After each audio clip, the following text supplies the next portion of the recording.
उनको जाहि न भावत ने पढ़ियो मुट्ठी हजारदा ताकि आँख निखेर।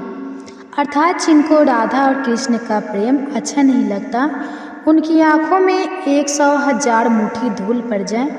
भाव ये कि जो राधा कृष्ण के प्रेम को बुरा समझते हैं, उन्हें लाख बार धिक्कार है। हरे कृष्णा। जय श्री राधे। आप सभी पर श्री राधा कृष्ण की कृपा सदैव बनी रहे। आज आप सुनेंगे कार्तिक मास महात्म की आगे की कथा। इससे पहले सुनिए भगवान श्री कृष्ण की भक्ति की एक बहुत ही सुंदर कहानी। आशा करती हूँ कि आपको महात्म से पहले सुनाई जा रही ये कहानियाँ अच्छी लगती होगी। अगर आपको अच्छी लगती है तो वीडियो को भी आप लाइक ज़रूर किया करें। एक बार एक संत थे और वह भगवान कृष्ण के परम भक्त थे। भगवान की मानसिक पूजा किया करते थे। उन्होंने भगवान कृष्ण के साथ पिता और पुत्र जैसा संबंध बनाया हुआ था। वह इस प्रकार ऐसा विचार करके कान्हा जी की पूजा करते थे कि कान्हा जी मेरे बालक हैं और मैं उनका पिता हूँ। जैसे कि मैंने आपको एक बार बताया था कि हम कान्हा जी की पूजा तो करते हैं, लेकिन मन में हमारे कुछ भाव जरूर होते हैं। कान्हा जी है ही ऐसे कि हर कोई उनके साथ अपना अलग ही संबंध रखना चाहता है। कोई उन्हें अपने बेटे के रूप में, कोई उन्हें अपने पिता के रूप में, कोई सखा के रूप में, कोई पति के रूप में, तो कोई उन्हें भगवान के रूप में, और छोटे छोटे बच्चे तो उन्हें अपने बेस्ट फ्रेंड के रूप में भी उनकी पूजा करते हैं। तो ऐसे ही संत जी ने कान्हा जी से अपना जो संबंध बनाया था वह एक पिता और पुत्र के समान था। वह हर रोज कान्हा जी को उठाते, भोजन कराते, गोद में खिलाते और अपना पूरा वात्सल्य, पूरा स्नेह भगवान पर उड़ेल देते। कभी कहते, अरे कान्हा मेरी दाढ़ी छोड़ो, क्यों नोच रहे हो? और मन ही मन इस प्रकार से विचार करते कि कान्हा उनका दाढ़ी नोच रहा है और वह कान्हा को पकड़ने के लिए उसके पीछे पीछे भागते। हर समय उनके मन में सिर्फ कान्हा ही कान्हा बसे रहते। खाते पीते, सोते, उठते, बैठते, वह हर समय कान्हा से ही बात किया करते। उनका तो जैसे एक एक क्षण, उनकी एक एक सांस सिर्फ कान्हा जी को ही समर्पित थी। कान्हा जी की भक्ति में पूरे संसार को संत महाराज भूल गए। हर समय बस कृष्ण की भक्ति में ही रमे रहते। एक बार संत जी अपने शिष्यों से कहने लगे कि मैं कभी भी गंगा स्नान करने नहीं गए। तो शिष्य कहते, गुरुजी आप काशी में चले जाओ। काशी नगरी में कहते हैं कि जो भी अपने अंतिम समय में जाकर वास करता है या जिनकी मृत्यु काशी में जाकर होती है, उनका उद्धार हो जाता है। उन्हें सीधे वैकुंठ लोक की प्राप्ति हो जाती है। जिनका अंतिम संस्कार काशी में किया जाए, जिनका पिंडदान काशी में किया जाए, उन्हें बार बार इस भाव सागर के बंधन में नहीं बंधना पड़ता। उन्हें बार बार जीवन मरण के चक्कर में नहीं बंधना पड़ता। उनकी मुक्ति हो जाती है। तो जब शिष्यों ने कहा कि गुरुजी आप काशी में चले जाओ, तो संत जी महाराज, जो कि अपने कान्हा के प्रेम में, उनके वात्सल्य में इतना रमे हुए थे कि उन्हें लगता था कि मानो कान्हा जी कह रहे हो कि पिताजी अभी तो मैं बहुत छोटा हूँ, बाबा मुझे छोड़कर इतनी दूर काशी में मत जाओ। अब भला इतने छोटे बालक को घर पर अकेला छोड़कर कोई पिता इतनी दूर काशी में स्नान करने के लिए कैसे जा सकते हैं? बस यही सब कुछ संत महाराज के साथ भी होता था। बार बार वह निश्चय करते, लेकिन उन्हें कान्हा जी उन्हें रोक लिया करते, जबकि कान्हा जी तो उनको दिखाई भी नहीं देते थे। कोई उनके कान्हा जी को देख नहीं सकता था, लेकिन उनके मन का भाव इस प्रकार था कि मानो रोज एक बालक के रूप में कान्हा जी बस उन्हीं के आसपास रहते थे, उन्हीं से बातें करते थे।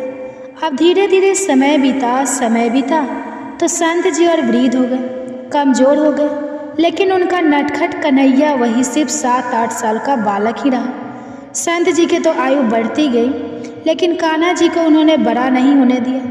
बस वह छोटे बालक की तरह उनसे प्रेम करते रहे, अपना वात्सल्य उन पर लुटाते रहे। उनका वात्सल्य अभी भी कान्हा जी के बाल रूप में ही था। कान्हा जी की पूजा लोग कई तरह से करते हैं। उनके छोटे रूप की ही पूजा करते हैं। लड्डू गोपाल जी को लोग घर में इसलिए रखते हैं कि कान्हा जी बस कभी भी बड़े ना हो, छोटे से बालक के रूप में उनके घर में सदा विराजमान रहे। तो कुछ ऐसी ही भक्ति संत महाराज की भी थी। कान्हा जी में रमे रमे संत महाराज जी एक दिन स्वर्ग सिधार गए। आपने कई बार देखा होगा कि बहुत सारे भक्त ऐसे होते हैं जो मंदिर में गुरुद्वारे में पूजा करने के लिए आते हैं, माथा टेकते हैं और फिर कभी उठ नहीं पाते। सदा के लिए सो जाते हैं, सदा के लिए प्रभु के चरणों में लीन हो जाते हैं, उनके प्राण छूट जाते हैं। और ऐसा सुंदर अवसर और ऐसा पुण्यदायी अवसर तो बहुत ही भाग्यशाली लोगों को मिलता है। कहते हैं कि जिन्होंने अपने जीवन की सारी खुशियाँ देख ली हो, सब कुछ देख लिया हो, अगर उनकी मृत्यु एकादशी की तिथि को हो जाए तो उन्हें भी मोक्ष मिल जाता है, उन्हें भी भगवान विष्णु के चरणों में स्थान मिल जाता है। तो जब संत जी महाराज अपनी आयु पूरी करके स्वर्ग सिधार गए तो उन्हें शिष्य जब उन्हें शमशान ले जाने की तैयारी करने लगे तो इतने में ही एक 7-8 साल का सुंदर बालक गंगा जल का घड़ा लेकर वहां आया और कहने लगा कि मैं इन संत महाराज का मानस पुत्र हूँ और इनका अंतिम संस्कार तो मैं ही करूँगा। अब हमारे हिंदू धर्म में तो यह मान्यता है कि अगर किसी की मृत्यु हो जाए तो उनका यदि कोई पुत्र है तो पुत्र को ही अंतिम संस्कार करना चाहिए।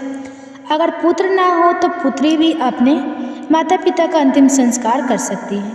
तो जब वह बालक कहने लगा कि मैं इनका मानस पुत्र हूँ, इनका अंतिम संस्कार तो मैं ही करूँगा और मेरे बाबा की बहुत इच्छा थी कि मैं काशी जाकर गंगा स्नान करूँ, लेकिन वह कभी जा नहीं पाए, लेकिन अब मैं उनकी इस इच्छा को अवश्य ही पूर्ण करूँगा, इसलिए तो मैं साथ में गंगा जल का यह घड़ा लेकर आया हूँ। बालक ने कहते ही संत महाराज के पार्थिव शरीर को गंगा जल से स्नान कराया, संत जी के माथे पर तिलक लगाकर उनका अंतिम संस्कार किया। उस बालक में एक अद्भुत चमत्कार सा था, एक कशिश थी, एक दिव्य तेज था कि वह नन्हा सा बालक खुद ही सारे काम कर रहा था, लेकिन कोई भी वहाँ उपस्थित भीड़, यहाँ तक कि संत महाराज के शिष्य भी कोई कुछ बोल नहीं सके, किसी ने कुछ पूछा ही नहीं। अंतिम संस्कार विधिवत हो गया। इधर संत महाराज का अंतिम संस्कार हुआ और उधर वह बालक जाने कहाँ अंतर ध्यान हो गया।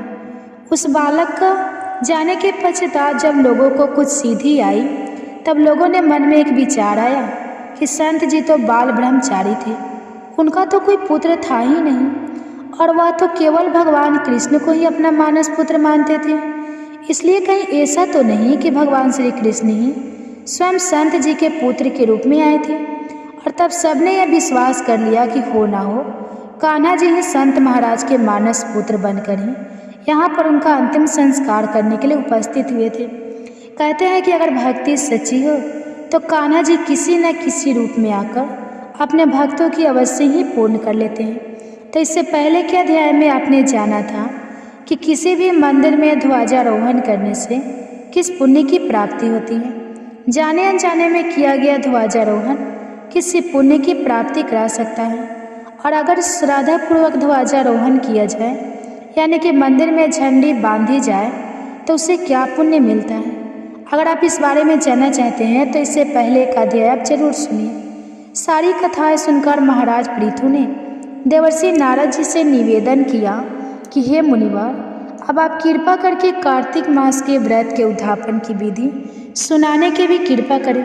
तब देवर्षि नारद बोले, नारायण नारायण, हे राजन, कार्तिक शुक्ल चतुर्दशी को कार्तिक मास के व्रत की संपूर्णता के लिए उद्यापन करना चाहिए। पूरे घर में गाय की गोबर का चौका लगाकर तुलसी के ऊपर मंडप बनाएं, द्वारों पर मिट्टी के 4 द्वारपाल स्थापित करें जिनका नाम पुण्य, सल, सुजील, जय और विजय रखें। फिर तुलसी के पास में ही सर्वत्र भद्र चक्र बनाकर उसके पास में ही 5 रत्न युक्त कलश स्थापित करें। सर्वतोभद्र चक्र बनाने से सभी 33 कोटि देवी देवताओं की पूजा हो जाती है। श्री लक्ष्मी नारायण की सोने की अथवा मिट्टी की मूर्ति बीच में रखकर फिर 9 ग्रह उपग्रह, 10 दिग्पाल और 5 लोकपाल आदि स्थापित करें। फिर सरस्वती वाचक करके गणेश जी और विष्णु आदि देवताओं का 600 उपचार पूजन करना चाहिए। फिर भगवान को पीले रंग की सुंदर रेशमी पोशाक पहनावे और सैया का दान करें। फिर ब्राह्मणों को भोजन कराए और गौ माता की पूजा करके यदि संभव हो तो गौ दान करें। फिर एक ब्राह्मण को उनकी पत्नी के साथ घर पर आमंत्रित करके उन्हें शुद्ध सात्विक भोजन कराएं और फिर उन दोनों को वस्त्र, आभूषण, पात्र और दक्षिणा आदि देकर अपनी सामर्थ्य के अनुसार दान दक्षिणा देकर उन्हें संतुष्ट करे और फिर उन्हें प्रणाम करके उनका आशीर्वाद प्राप्त करें। यह सब कार्य श्रद्धापूर्वक करने से व्रत का पूर्ण फल प्राप्त होता है और अंत में विष्णु लोक की प्राप्ति होती है। जो भी व्यक्ति कार्तिक के इस व्रत को कहता, सुनता अथवा देखता है, उसे भी इस व्रत का चौथाई फल की प्राप्ति होती है। इस प्रकार उद्यापन का पूर्ण विधि विधान बतला के पश्चाताप श्री सूत जी महाराज बोले कि हे ऋषियों, अगर किसी में उद्यापन की सामर्थ्य ना हो तो कुछ ब्राह्मणों को भोजन करा दें। ब्राह्मण ना मिले तो गाय, पीपल या फिर वट वृक्ष का ही पूजन कर ले, क्योंकि पीपल का वृक्ष विष्णु भगवान का और वट वृक्ष शिव जी का स्वरूप माना जाता है। इसी प्रकार पलाश ब्रह्मा जी का रूप माना जाता है। ये सुनकर ऋषियों ने पूछा, हे सूत जी, ब्रह्मा, विष्णु और शिव जी वृक्ष भाव को किस प्रकार प्राप्त हुए, यह भी बताने की कृपा करें। तब श्री सूत जी कहने लगे, हे ऋषियों, किसी समय शिव पार्वती एकांत में विराजमान थे कि उस समय देवताओं द्वारा भेजे गए अग्निदेव द्वारा उनके एकांतवास में विघ्न उपस्थित हुआ। इस पर पार्वती जी ने क्रोधित होकर देवताओं को श्राप दे दिया कि तुम सभी वृक्ष रूप हो जाओ। तब विष्णु जी गाया जी में जाकर पीपल और शिव जी काशी में अक्षय वट और ब्रह्मा जी पलाश रूप हो गए। बस तभी से पीपल और वट वृक्ष का पूजन होता है। तब ऋषियों ने पूछा कि शनिवार को पीपल का पूजन होता है मगर रविवार को नहीं, इसका क्या कारण है? आप कृपा करके हमें यह भी बतलाइए। ऋषियों के प्रश्न को सुनकर श्री सूत जी महाराज कहने लगे कि हे ऋषियों, समुद्र मंथन के समय 14 रत्नों में से कौस्तुभ मणि और लक्ष्मी जी को प्राप्त करने के बाद भगवान विष्णु लक्ष्मी जी से विवाह करने को तत्पर हुए। तब लक्ष्मी जी ने भगवान से कहा कि प्रभु, मेरी बड़ी बहन दरिद्र अभी अविवाहित है, पहले उनका ही विवाह होना चाहिए। यह सुनकर भगवान विष्णु ने लक्ष्मी जी की बड़ी बहन और लक्ष्मी ऋषि को सौंप दी। यद्यपि दरिद्र का रंग काला, नेत्र लाल और बाल बिखरे होने के कारण वह बहुत ही कुरूपा थी, फिर भी भगवान की आज्ञा मानकर उद्दालकर ऋषि दरिद्र को अपने आश्रम ले गए। आश्रम में आकर दरिद्र ने देखा कि वहाँ तो वेद पाठ और हवन आदि हो रहा है। यह देखकर उसने मुनि से कहा, मैं ऐसे स्थान में रहने की बजाय उस स्थान में रह सकती हूँ जहाँ चोर, जुआरी और ब्राह्मणों का अपमान करने वाले लोग रहते हों। दरिद्र की यह बात सुनकर उद्दालकर ऋषि को बहुत ही दुखी हुए और फिर उसे वहीं छोड़कर यह कहकर चले गए कि मैं तुम्हारे लिए कोई उपयुक्त स्थान देखकर आता हूँ जहाँ तुम आराम से रह सको। ऋषि के जाने के बाद कुछ देर तक तो दरिद्र ने उनकी प्रतीक्षा की। जब काफ़ी देर हो गई, ऋषि वापस नहीं लौटे तो रोने और चिल्लाने लगे। तब लक्ष्मी जी ने भगवान से कहा कि हे भगवान, ऋषि द्वारा त्याग दिए जाने के कारण मेरी बहन दरिद्र अत्यंत दुखी हो रही है, इसलिए आप जाकर पहले उसे शांत कीजिए। तब विष्णु भगवान लक्ष्मी जी सहित वहाँ आकर कहने लगे कि हे दरिद्र, तुम पीपल में निवास करो। पीपल हमारा ही अंश है। जो कोई कार्तिक की पूर्णिमा को पीपल का पूजन करेगा वह हमें प्राप्त होगा और उसके यहाँ लक्ष्मी जी का वास होगा। जो शनिवार को सूत लपेटकर तुम्हारा पूजन करेगा उसके सभी मनोरथ सिद्ध हो जाएंगे, परंतु रविवार को जो भी तुम्हारा स्पर्श करेगा वह दरिद्री हो जाएगा। ऐसा कहकर भगवान लक्ष्मी जी सहित अंतर ध्यान हो गए। श्री सूत जी कहते हैं कि इसलिए रविवार के दिन पीपल के वृक्ष को स्पर्श नहीं करना चाहिए। सूत जी ने कहा कि जो भी इस कथा को पढ़ता है अथवा सुनता है उसे बद्रिका आश्रम यात्रा का पुण्य फल प्राप्त होता है। ऐसा कहकर श्री सूत जी महाराज कुछ क्षणों के लिए मौन हो गए। हरे कृष्णा। आज के अध्याय में बस इतना ही। अब सुनिए श्री तुलसी चालीसा पाठ और तुलसी माता की आरती। एक समय की बात है, एक इल्ली और घून रहा करते थे। दोनों में अच्छी दोस्ती थी, जहाँ भी जाते साथ साथ जाती। तो एक बार कार्तिक का महीना आया। राजा की बेटी कार्तिक स्नान के लिए जा रही थी तो इल्ली कहने लगी कि आओ घून, हम भी कार्तिक स्नान करते हैं। राजा की बेटी जाती है तो हम भी चले जाएंगे, क्या पता हमें भी पुण्य फलों की प्राप्ति हो। तो इल्ली की बात सुनकर घून कहने लगा कि तू ही कार्तिक स्नान कर, मैं तो कार्तिक स्नान के बारे में कुछ नहीं जानता, क्या होता है इसके करने से, मैं तो नहीं करूँगा। घून के मना करने पर इल्ली एक बार तो उदास हो गई। सोचने लगी कि कार्तिक का स्नान तो जरूर करना था। तभी उसके मन में एक विचार आया कि राजा की बेटी जाती है तो उसके पल्ले से लगकर चली जाऊंगी और उसी के साथ वापस भी आ जाऊंगी। मुझे अकेले जाना नहीं पड़ेगा। तो यह सोचकर वह तो बहुत ही खुश हुई और दूसरे ही दिन से राजा की लड़की सब जब स्नान करने के लिए जाती तो उसकी चुन्नी के पल्ले के लगाकर वह इल्ली भी चली जाती। जब राजा की बेटी गंगा जी पहुंच जाती तो इल्ली उतरकर धीरे से गंगा स्नान करती और वापस आकर चुन्नी के पल्ले से लग जाती। इस तरह इल्ली ने राजा की बेटी के साथ पूरे महीने कार्तिक का स्नान किया। घून से वह रोजाना कहती थी, पर घून ने तो एक दिन भी जाकर कार्तिक का स्नान नहीं किया। समय बीतता गया। आयु पूरी होने पर दोनों मृत्यु को प्राप्त हो गए। इल्ली अपने दूसरे जन्म में कार्तिक स्नान के पुण्य प्रताप से राजा के घर में उसने जन्म लिया और घून राजा के घर का गधा बन गया। अब राजा की बेटी खूब लाड़ प्यार के साथ पलने और बढ़ने लगी। समय के साथ वह बड़ी हुई तो राजा ने अपनी बेटी का विवाह किया। खूब सारा दान दहेज देकर अपनी बेटी को विदा किया। अब बेटी ससुराल जाने लगी तो उसने अपनी पालकी रुकवाई और राजा से कहा कि पिताजी, मुझे तो यह गधा चाहिए। तो अपनी बेटी के मुंह से इस तरह की बात सुनकर राजा को बड़ी ही हैरानी हुई।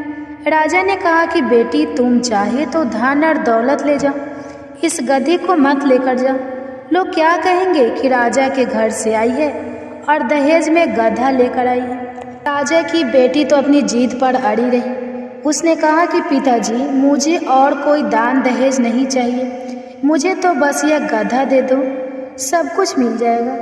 राजा को आखिर अपनी बेटी के आगे झुकना ही पड़ा और उस गधे को रथ के बंधवा दिया।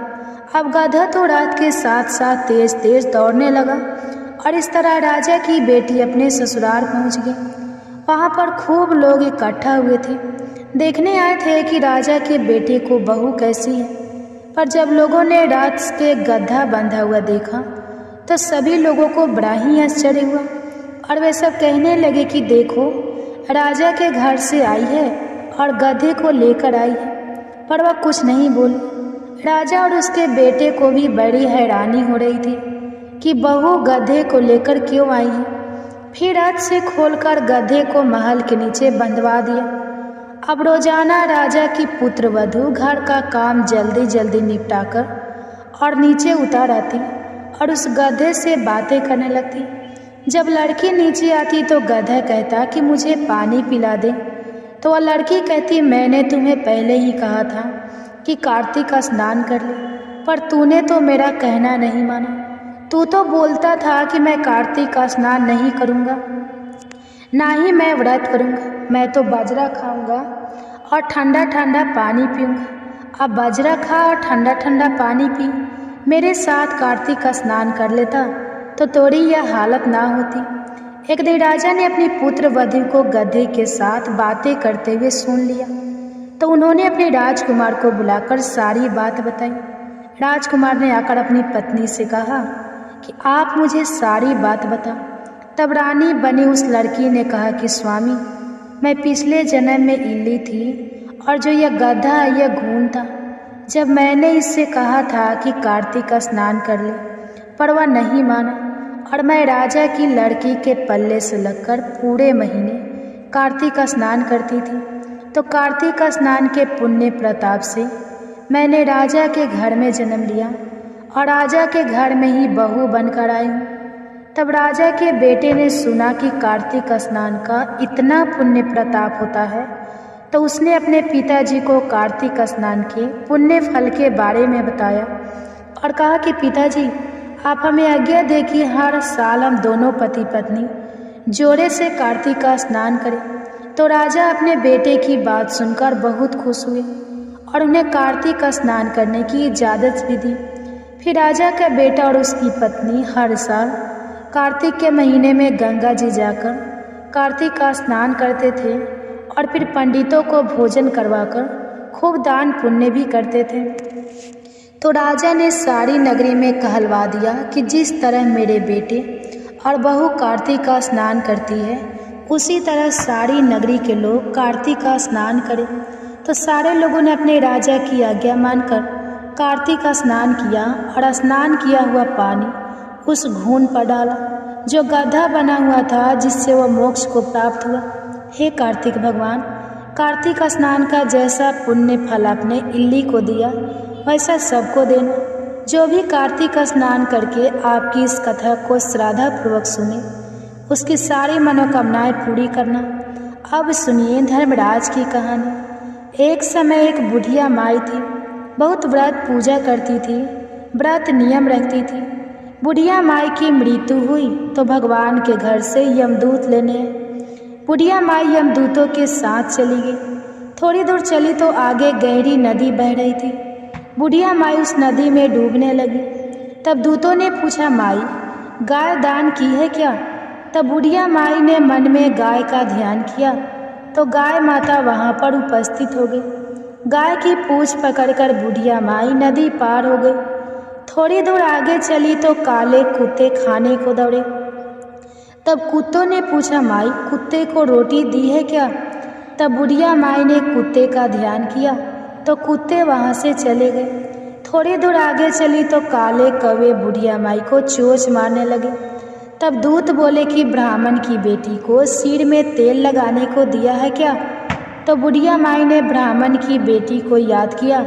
तब कौवे ने चोंच मारना बंद कर दिया। अब आगे चली तो पैरों में कांटे चुभने लगे। तब दूतों ने कहा, हे माई, तूने कभी चप्पल दान की है क्या? तब जब बुढ़िया माई ने अपना दान याद किया तो उसके पैरों में चप्पल आ गई। थोड़ी दूर आगे चली तो चित्रगुप्त जी ने दूतों से कहा कि तुम किसे ले आए हो? तब वे बोले कि बुढ़िया माई ने दान ने पुण्य तो बहुत किया, पर धर्मराज जी का कुछ भी नहीं किया, इसलिए आगे के द्वार बंद है। तब बुढ़िया माई कहने लगी कि अब क्या करूं? मुझे 7 दिनों के लिए वापस धरती पर भेज दो। 7 दिन तक धर्मराज की कहानी सुनूंगी और उद्धापन करने के बाद वापस आ जाऊंगी। तब चित्रगुप्त जी ने बुढ़िया माई को वापस धरती पर भेज दिया।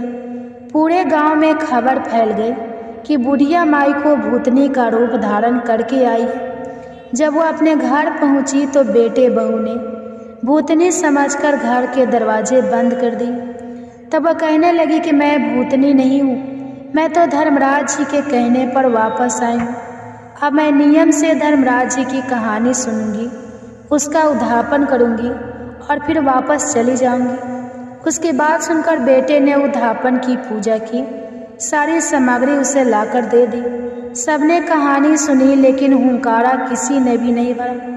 तब बुढ़िया माई पड़ोसन के पास गई और उसे अपनी कहानी सुनने को कहने लगी। पड़ोसन ने उसकी कहानी भी सुनी और हुंकारा भी भर दिया। बुढ़िया माई ने 7 दिन तक धर्मराज जी की कहानी कही और उसका उद्धापन किया, सभी समापन को दान कर दिया। तब धर्मराज जी ने बुढ़िया माई के लिए धरती पर विमान भेजा। विमान देखकर तो सभी गांव वाले स्वर्ग जाने के लिए तैयार हो गए। बुढ़िया माई कहने लगी कि मेरी कहानी तो बस पड़ोसन ने सुनी है, उसी ने हुंकारा भरा है, इसलिए सिर्फ पड़ोसन मेरे साथ जाएंगे। तो सब गांव वालों ने बुढ़िया माई के पैर पकड़ लिए और कहने लगे कि हमें भी धर्मराज जी की कहानी सुना दो। तब बुढ़िया माई ने सबको धर्मराज जी की कहानी सुना दी। कहानी सुनने के बाद सभी लोग विमान में बैठकर स्वर्ग पहुँचे। तब धर्मराज जी कहने लगे कि मैंने तो सिर्फ बुढ़िया माई के लिए विमान भेजा था, ये सारे गाँव वाले क्यों आ गए? तब बुढ़िया माई बोली कि मेरी कहानी इन सभी ने सुनी है, इसलिए मेरे पुण्य का आधा पुण्य इन्हें भी दे दो। तब धर्मराज जी ने सभी गाँव वासियों को स्वर्ग में वास दिया। हे धर्मराज जी महाराज, जैसे बुढ़िया माई को स्वर्ग में वास दिया, धर्मराज जी की कहानी कहते सुनते हुंकार भरते सबको स्वर्ग में वास देना, सबकी मनोकामना पूरी करना, सब पर अपनी कृपा बनाए रखना। बोलिए धर्मराज जी की जय। सुनिए श्री तुलसी चालीसा पाठ और तुलसी माता की आरती। जय जय तुलसी भवती सत्यवती सुखदनी नमो नमः। हरि प्रेसी श्री वृंदा गुण खानी, श्री हरि शीस विरजन देहु। अमर वर्य जनहित हे वृंदावनी, अब ना करहु विलंब। धन्य धन्य श्री तुलसी माता महिमा, अगम सदा श्रुति गाता हरि के प्राणों से तुम प्यारी। हरहि हेतु किन्हीं हो तपरी, जब प्रश्न है दर्शन दीन हो तब कर जोड़ो। विनय उसकी हो हे भगवंतम, कंत मम होए दीन जानी जान छाड़ जा। सुनि लक्ष्मी तुलसी की बानी, दीन हो श्राप कथ पर आनी। उस आयोगी वर मांगन हारी, हो बीट पर तुम जर तनुधारी। सुनि तुलसी सपति माहु, करहु वास तुनीचन धामा दियो वचन। हरि तब तत्काला सुनहु सुमुख जानी, बिहाला समय पाई योरो पाती तोरा पुजही आस।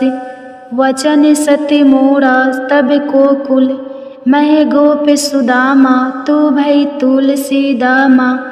कृष्ण रास लीला के माही राधे सके, प्रेम लाखी नाही।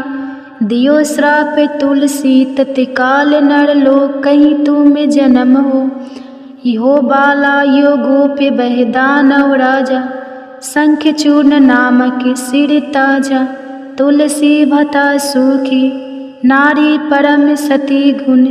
रूप अगारे अस दवे कल्पवती, जब गए कल्प तृतीय जन्म तब भय हो वृंदा नाम भयो। तुलसी को असुर जलंधर, नाम पति को कर अति बंद अतुर बल। धामा किन्हा शंकर से संग्रामा, जब निज सने सहित शिव हारे। मरही ना तब कर हर की पुकारे, पतिव्रता वृंदा थी नारी को ना सके। पतहि संगहारी तब जलंधर ही भेष बनाई। वृंदा ढिग हरि पहुँचो जा, शिव हित लही करी कपट प्रसंगा। कियो सती त्वे धर्म तो ही भंगा, भयो जलंधर कर संगहारा सुनी। उर्सो के उपारा ही छन की दियो कपट, हरि तारी लखी वृंदा दुख गिरा। उचार जलंधर जस हते अभीता सोई, रावण दस हरहि सीता। आस प्रस्तर सम हृदय तुम्हारा धर्म खंडे।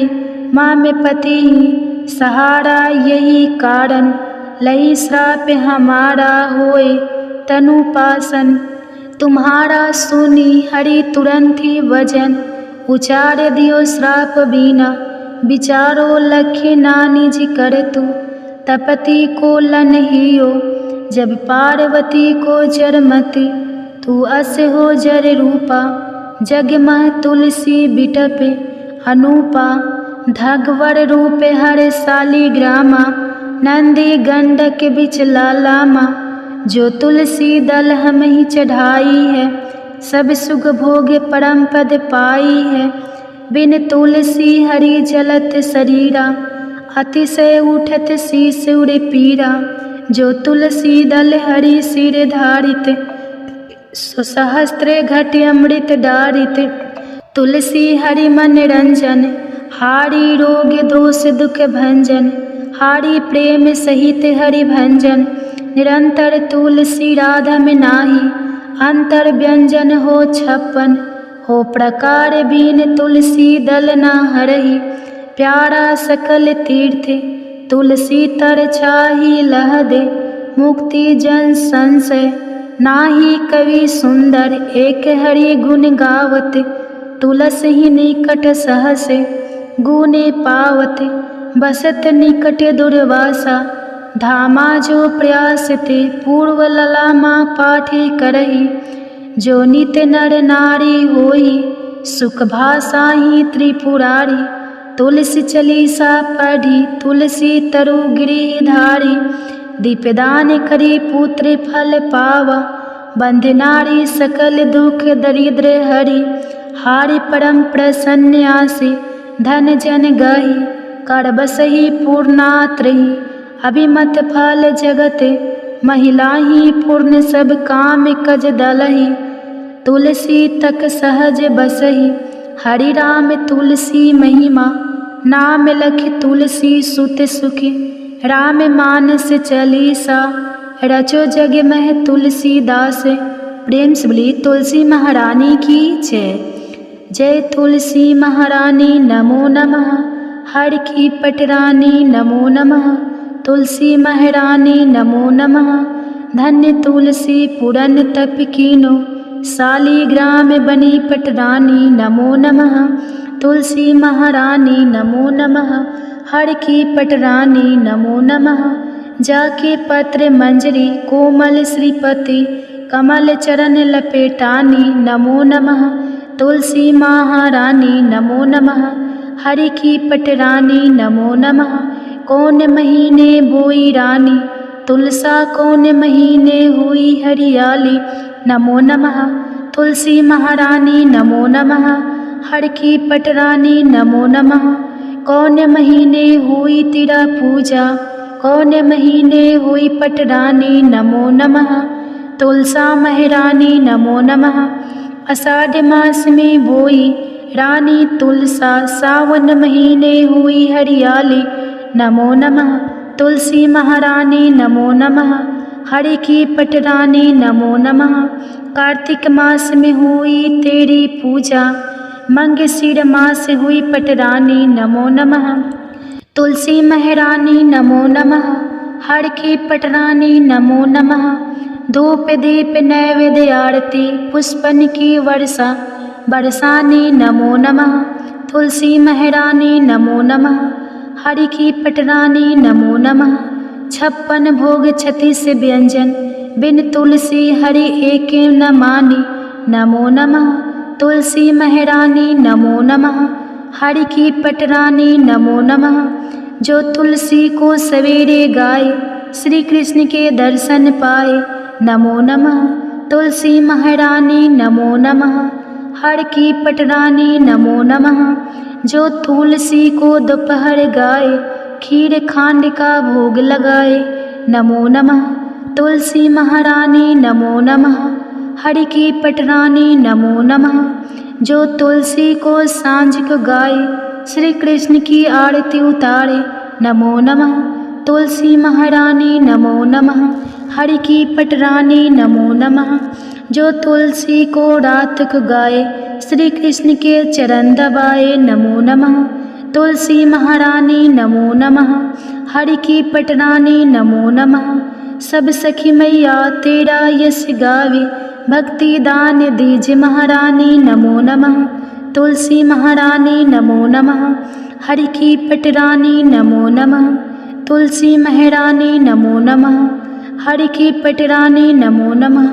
तो उम्मीद है आज की यह वीडियो आपको पसंद आई होगी। अगर वीडियो पसंद आता है तो प्लीज़ वीडियो को लाइक कीजिए, चैनल को सब्सक्राइब कर दीजिए और साथ ही हो सके तो और भी फैमिली फ्रेंड के साथ शेयर कीजिए। आप सभी का कथा सुनने के लिए तहे दिल से धन्यवाद।